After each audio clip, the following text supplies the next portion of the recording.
So basically आज हम tense cover करने वाले हैं, ठीक है। लास्ट जो सेशन था उसमें हमने बात करा था कि इंग्लिश के बेसिक्स क्या है।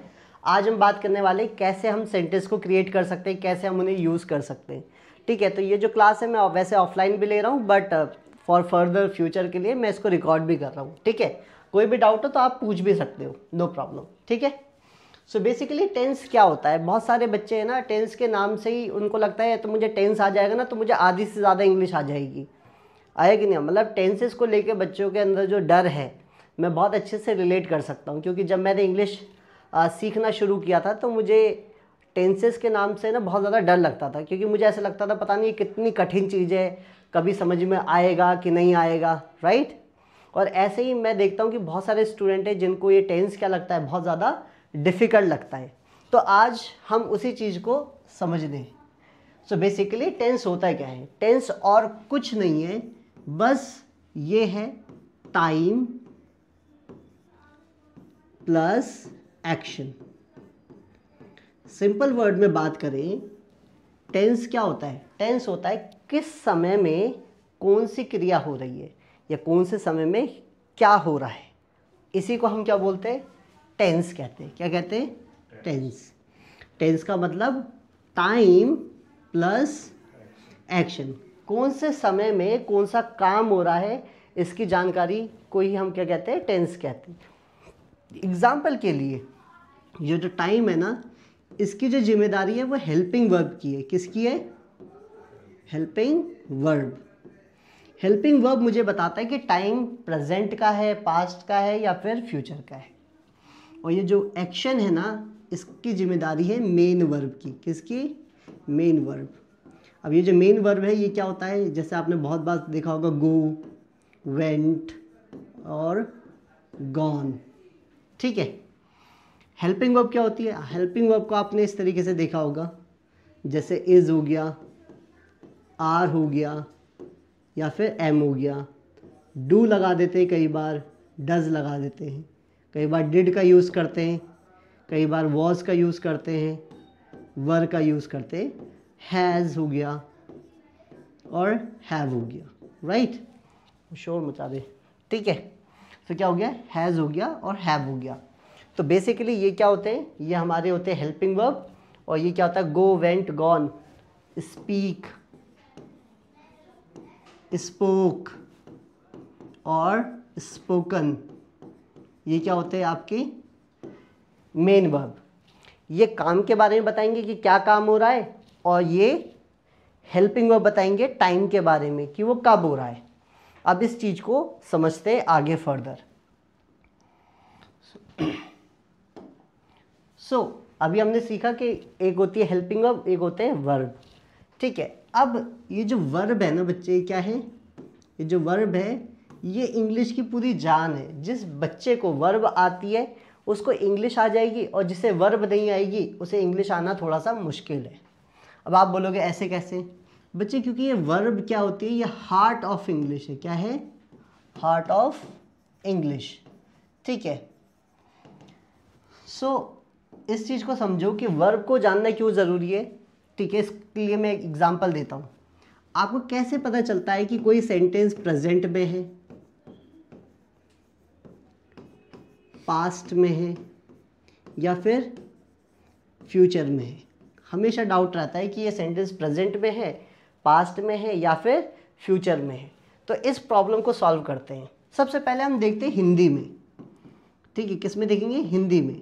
मैं आपके सामने कुछ सेंटेंस बोलूँगा, आप मुझे बताना ये प्रेजेंट है या पास्ट है या फिर फ्यूचर है।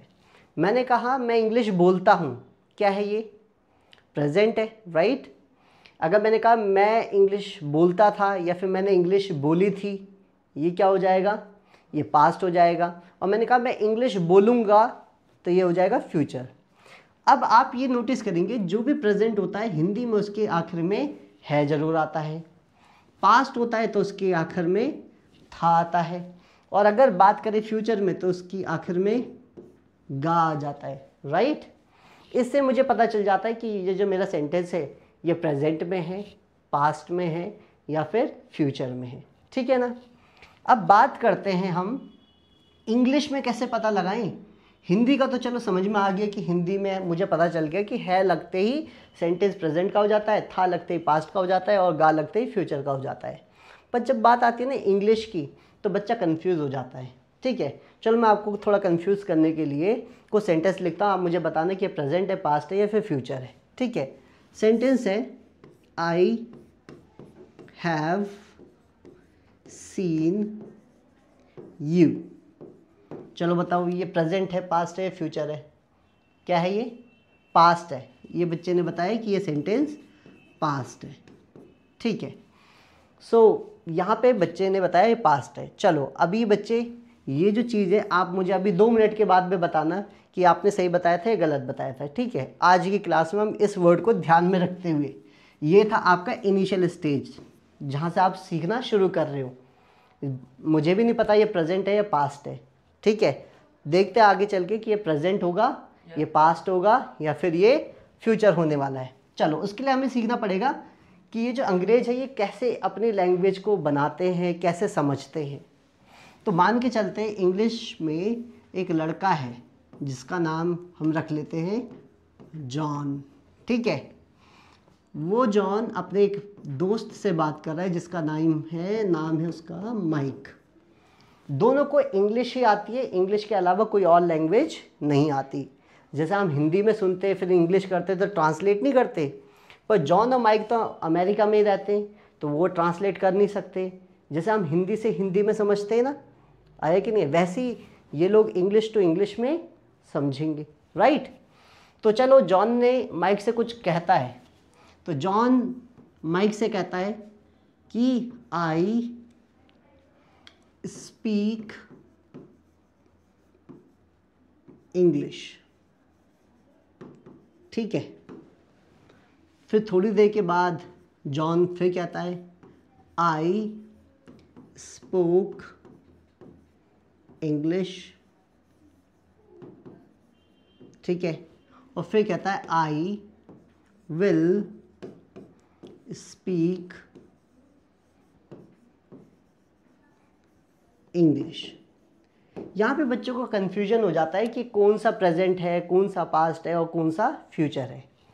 बच्चे आपको ये चीज़ समझना पड़ेगा कि प्रेजेंट, पास्ट और फ्यूचर का जो भी लिंक है वो वर्ब से होता है। किससे होता है?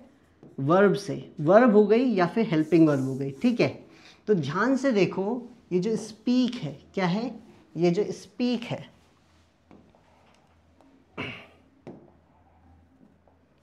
ये जो वर्ड है हमारा स्पीक, ये कौन सी फॉर्म में है? फर्स्ट फॉर्म में है।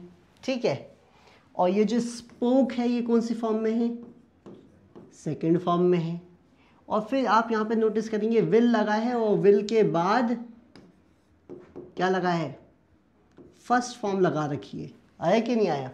तो हमने नोटिस किया कि भैया स्पीक फर्स्ट फॉर्म में बोला था एक बार, फिर दूसरी फॉर्म में बोला और फिर फर्स्ट फॉर्म के आगे विल लगा के बोला। तो अंग्रेजों का रूल समझते हैं कि अंग्रेज इस चीज़ को कैसे लेते हैं। अंग्रेज जो है, जो इंग्लिश बोलने वाले लोग हैं, उनके लिए अगर आप प्रेजेंट बोलना चाहते हो तो आपको वर्ब की कौन सी फॉर्म लगानी है? फर्स्ट। कौन सी फॉर्म लगाओगे? फर्स्ट। और अगर आप पास्ट में कुछ चीज़ बोलना चाहते हो तो आप यूज़ करेंगे सेकेंड फॉर्म। अगर फ्यूचर में कुछ कहना चाहते हैं तो आपको यूज़ करना पड़ेगा विल, और विल के बाद फर्स्ट फॉर्म लगाना है। ठीक है, तो प्रेजेंट के लिए क्या है? First form. पास्ट के लिए क्या है? Second form. और फ्यूचर के लिए क्या है? विल लगा के फर्स्ट फॉर्म। अब ये चीज़ को नोटिस करो ऊपर वाले सेंटेंस में, और अब बताओ कि कौन सा प्रेजेंट है, कौन सा पास्ट है, कौन सा फ्यूचर है। तो बताओ दीपा, कौन सा वाला? क्यों है वो प्रेजेंट? एग्जैक्टली, ये प्रेजेंट इसलिए हुआ क्योंकि हमने यहाँ पे वर्ब की कौन सी फॉर्म लगाई है? First form. अच्छा, ये वाला कौन सा हुआ? ये वाला जो है ये पास्ट हुआ। क्यों? इसमें वर्ब की कौन सी फॉर्म का यूज़ हुआ है? सेकेंड फॉर्म का यूज़ हुआ है। और ये क्या होगा? फ्यूचर है। क्यों? क्योंकि यहाँ पे विल लगा के फर्स्ट फॉर्म का इस्तेमाल हुआ है। तो हमने जैसे हिंदी के लिए हमने क्या यूज़ किया था? है, पास्ट के लिए था और फ्यूचर के लिए गा। वैसे ही अंग्रेज़ों को भी क्या लगता है, जब वो अपने लैंग्वेज को बोलते हैं तो अगर उन्हें फर्स्ट फॉर्म लगाते हैं वो, तो वो समझ जाते हैं कि प्रेजेंट में कोई बात हुई है। सेकंड फॉर्म लगाते ही क्या हो जाता है, पास्ट में कोई बात हुई है। और अगर विल लगा देते हैं और उसके बाद पहली फॉर्म लगाते हैं तो क्या होता है, फ्यूचर बन जाता है। समझ में आया कि नहीं? बहुत आसान है। ठीक है, अब आपने मोस्टली चीज़ें सीख ली है। अब मैं यहाँ पे कुछ सेंटेंस बोलता हूँ, ठीक है। अगर कोई भी चीज़ को प्रेजेंट पास करना है तो कैसे बोलो, जैसे मैंने कहा आई गो टू स्कूल, मुझे इसका पास्ट वर्जन बनाना है तो क्या बनाएंगे, गो की सेकंड फॉर्म क्या होगी, गॉन, तो थर्ड फॉर्म हो जाती है, हाँ, वेंट। गो की अगर सेकंड फॉर्म की बात करें तो वो क्या होगा, वेंट होती है। क्या होती है, वेंट। इसी सेंटेंस को अगर मैं कहता हूँ आई वेंट टू टेम्पल, क्या बोलेंगे, आई वेंट टू, ठीक है, तो मैं मंदिर गया था हो गया, आया कि नहीं? क्यों, सिर्फ यहाँ पे सेकंड फॉर्म लगाने मात्र से क्या हो जाता है, ये सेंटेंस ये पास्ट हो जाता है। पर अगर मैं इस गो के आगे विल लगा दूंगा ना, जैसे कि इस वाले में करते हैं, I will go to temple, तो अब ये सेंटेंस क्या हो जाएगा, ये फ्यूचर हो जाएगा। क्या हो जाएगा, फ्यूचर। अब आपको है ना घर पे एक एक्टिविटी करनी है। क्या करनी है, वर्ब की लिस्ट लो, ठीक है, और सेंटेंस बोलो। जैसे पहला वर्ब है बाय, क्या है, बाय मतलब खरीदना। तो आप बोलोगे मैं सब्जी खरीदता हूँ, तो क्या होगा, आई बाय वेजिटेबल, आई बाय वेजिटेबल। मैंने सब्जी खरीदी थी, आई बॉट वेजिटेबल, क्या होगा, आई बॉट वेजिटेबल। और मैं सब्जी खरीदूंगा, आई विल बाय वेजिटेबल। अगर मैं तुम्हें कॉल करता हूँ तो इंग्लिश होगी I call you, I call you. मैंने कॉल की थी, आई कॉल्ड यू। और मैं तुम्हें कॉल करूँगा, आई विल कॉल यू। आया कि नहीं आया?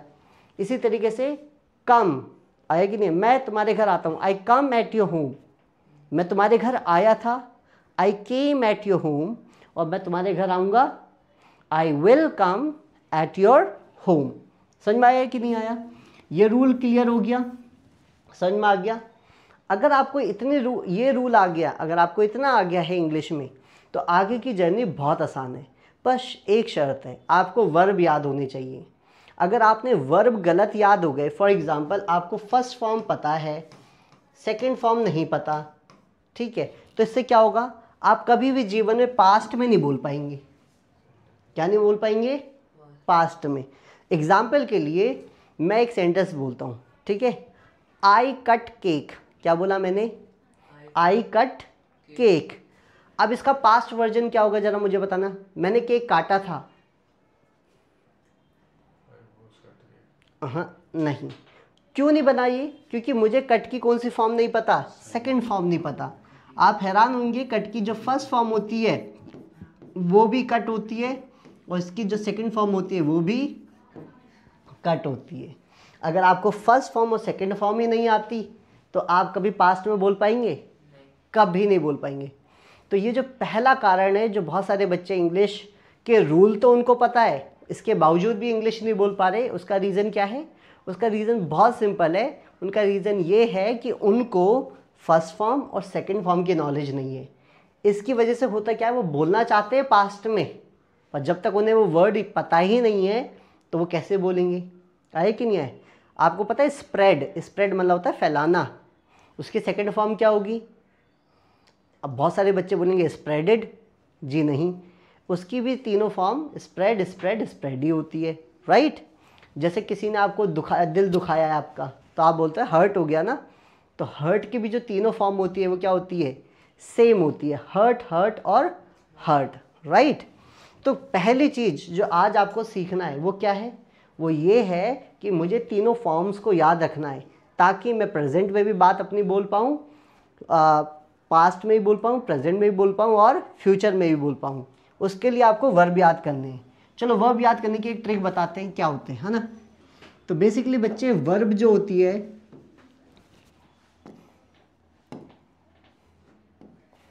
जो ये वर्ब होती है ना, ये दो पार्ट्स में है। एक है रेगुलर वर्ब, क्या है? Regular verb. और दूसरी है इर्रेगुलर वर्ब। ठीक है, अब ये जो रेगुलर वर्ब है ना, जैसे होती है कुक, कुक देखा आपने, कुक, ठीक है, तो कुक हो गई इसकी फर्स्ट फॉर्म, सेकंड फॉर्म हो गई कुक्ड, ईडी लग गया, ये कौन सी फॉर्म हो गई, सेकंड, और थर्ड हो गई कुक्ड, कुक्ड, एक और हो गई मान लीजिए कुकिंग, क्या हो गई, कुकिंग। इसको अभी 2 मिनट के लिए हटा देते हैं। ठीक है, तो यहाँ पे आपने एक चीज़ नोटिस करी कि जिस भी वर्ब की फर्स्ट फॉर्म का सेकंड फॉर्म ईडी और थर्ड फॉर्म ईडी होके बन जाए, ध्यान रखना वो कौन सा वर्ब हुआ, रेगुलर। रेगुलर वर्ब कौन, जो ईडी लगा के बन जाता है। अगर कोई भी वर्ब तुम्हारे पास ऐसे है जिसका ईडी लगा के नहीं बना सकते, आप इसमें तो ईडी यूज़ कर सकते हो पर इसमें नहीं कर सकते, जैसे गो, गो की फर्स्ट फॉर्म गो हो गई, सेकंड वेंट, और थर्ड हो गई गॉन। आप ये देखो स्पेलिंग भी बदल गया है और सारी चीज़ें बदल गई है। तो ये वाली वर्ब कौन सी हो गई, इर्रेगुलर। ऐसे ही क्या होगा, जैसे और कौन सी वर्ड ले सकते हैं हम इसमें, जैसे टेक हो गया, टेक, टुक और टेकन। तो यहाँ पे ये फर्स्ट है, सेकंड है और ये थर्ड है। अब आप देखो इसमें ईडी का यूज़ नहीं हुआ, इसमें ईडी का यूज़ हुआ है। तो जिस वर्ड में ईडी का यूज़ नहीं होता वो हो गए इर्रेगुलर वर्ब, और जिसमें ईडी लगता है वो हो गया हमारा वो रेगुलर वर्ब। अब आप बोलेंगे सर कितनी सारी वर्ब होंगी, हज़ारों वर्ब होंगी जो मुझे याद करनी पड़ेगी, इतनी सारी वर्ब कैसे याद होगी। पहली चीज़ तो बच्चे मैं आपको एक लिस्ट दूंगा, क्या दूंगा, एक लिस्ट। उस लिस्ट में जो भी कॉमनली वर्ड होते हैं, जो भी हम कॉमनली वर्ड हम इंग्लिश में बोलते हैं, जैसे कम हो गया, गो हो गया, स्पीक हो गया, टेक हो गया, अंडरस्टैंड हो गया, ऐसे एक लिस्ट बना रखी है, राइट। उस लिस्ट का फ़ायदा आपको ये होगा कि उसमें है ना जो सबसे ज़्यादा बोले जाने वाले इंग्लिश के वर्ड है वही है उसमें। ठीक है, तो आपको बहुत अननेसेसरी वर्ड्स याद नहीं करने, आपको सिर्फ वो लिस्ट में जो वर्ड है वही याद करने हैं। दूसरा, याद भी कैसे करेंगे सर, ये तो अलग अलग है, कैसे याद होंगे, कुछ ईडी वाले कुछ बिना ईडी के, तो मिक्सअप हो जाएगा। उसके लिए एक रूल समझ लो, 95% जो वर्ब होती है ना वो ईडी लगा के बन जाती है। क्या हो जाता है, 95% जो वर्ब होती है वो क्या हो जाती है, ईडी लगा के बन जाता है। सिर्फ 5% ऐसे वर्ब है जिनमें ईडी नहीं लगता। तो एक समझदार व्यक्ति होगा तो वो क्या करेगा, वो 5% वर्ड याद कर लेगा, और जो उसको याद है वो तो याद है ही, जो उसको याद नहीं है उनमें वो क्या लगा देगा, ईडी लगा देगा। तो इससे मेरा जो एफर्ट है वो भी बच जाएगा। पर हाँ, शर्त क्या है, इनके वर्ड मीनिंग आपको पता होने चाहिए। ठीक है, तो 5% वर्ड आपको याद करने हैं जो क्या है, इर्रेगुलर। वो याद हो गए तो उन्हें छोड़ के बाकी जो बचा उन सब में आप क्या लगा देना, ईडी लगा देना। पर शर्त क्या है, आपको वर्ड मीनिंग मालूम होना चाहिए। अब ये जो 5% है सर ये भी तो बहुत सारे होंगे, जी नहीं, आपको मैं सिर्फ उस लिस्ट में 91 वर्ड, कितने, 91 वर्ड ऐसे दूंगा जिन्हें पढ़ लोगे तो जितनी भी मैक्सिमम सेंटेंस है वो आसानी से बना लोगे। तो सिर्फ अगर आपको इंग्लिश अच्छी करनी है तो आप क्या करो, 91 वर्ड याद कर लो, ताकि प्रेजेंट भी बोल पाओ आराम से, पास्ट भी बोल पाओ और फ्यूचर भी बोल पाओ। ठीक है, आज की क्लास में हमने इतना ही सीखना था कि वर्ब क्या होती है, प्रेजेंट और पास्ट और फ्यूचर क्या होता है। नेक्स्ट क्लास में हम देखेंगे कि कैसे हेल्पिंग वर्ब से हम चीज़ों को समझते हैं। ठीक है, दैट्स इट।